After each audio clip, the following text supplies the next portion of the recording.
On the 11th of December 384, one of the most important prelates in the church at the time, the Bishop of Rome, Pope Damasus, passed away.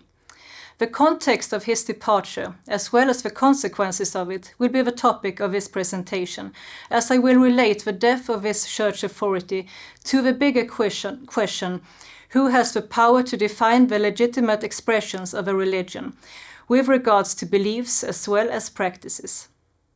Many would answer this question by referring precisely to religious leaders, and in the Christian tradition one may think mainly of the bishops, such as Damasus, who since a very early stage assumed a great amount of authority. However, power works on different levels, and as I will bring attention to in this film, even in the 4th century church, there were diverse claims to authority and to the right to define Christianity. Damasus had occupied the episcopate in Rome for many years, and among the things that he would be remembered for was his association with one of the most important theologians in the history of Christianity, namely Jerome of Stridon. Jerome, who was an expert in biblical exegesis as well as a teacher of asceticism, had a few years earlier assumed the role of a Pope's secretary.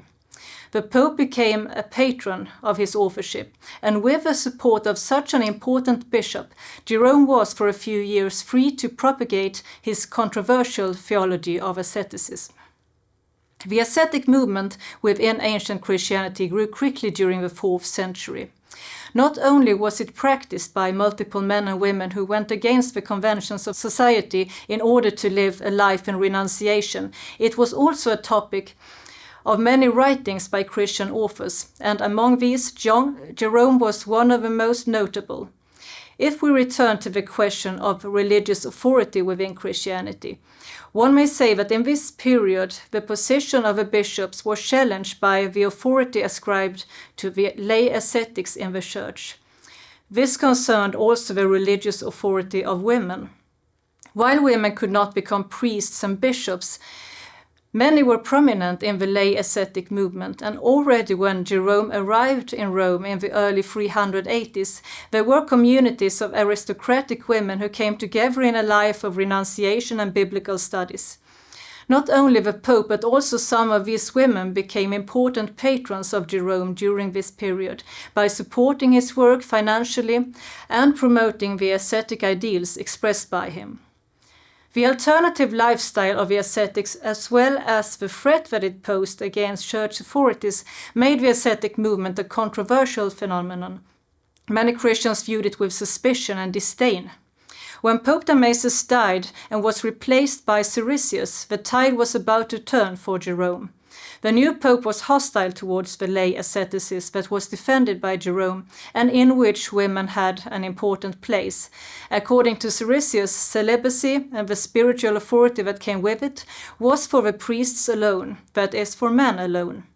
It was also precisely Jerome's associations with ascetic women that would become his fall. Not long after Damasus' passing, Jerome found himself tried in an ecclesiastical court, and the accusations against him concerned mainly inappropriate relationships with women. Jerome was found guilty and forced to leave Rome. This expulsion may be seen as an indication that the bishops were after all the ones with the true power. As long as Damasus remained pope, Jerome was able to pursue his project. With Siricius, he was thrown out. However, the story did not end there. Jerome continued his career in Bethlehem, and he was actually joined by one of his female associates from Rome, the aristocratic widow Paula, who founded a monastery there. In the years up to his death in 419, Jerome was one of the most important voices in ecclesiastical debates, and the reason for his impact is partly to be explained by the support from his network of aristocratic ascetics, many of whom were women. These women used their funds to support Jerome's literary production, including his promotion of the lay asceticism, which they themselves embodied. While the 11th of December marked a backlash for Jerome and his supporters, a network of powerful patrons would eventually overcome the judgment of a pope. Lay Christians and female Christians had a greater impact on the formation of Christianity than often assumed. My name is Katarina Pålsson at the Center for Theology and Religious Studies at Lund University. Thank you for listening.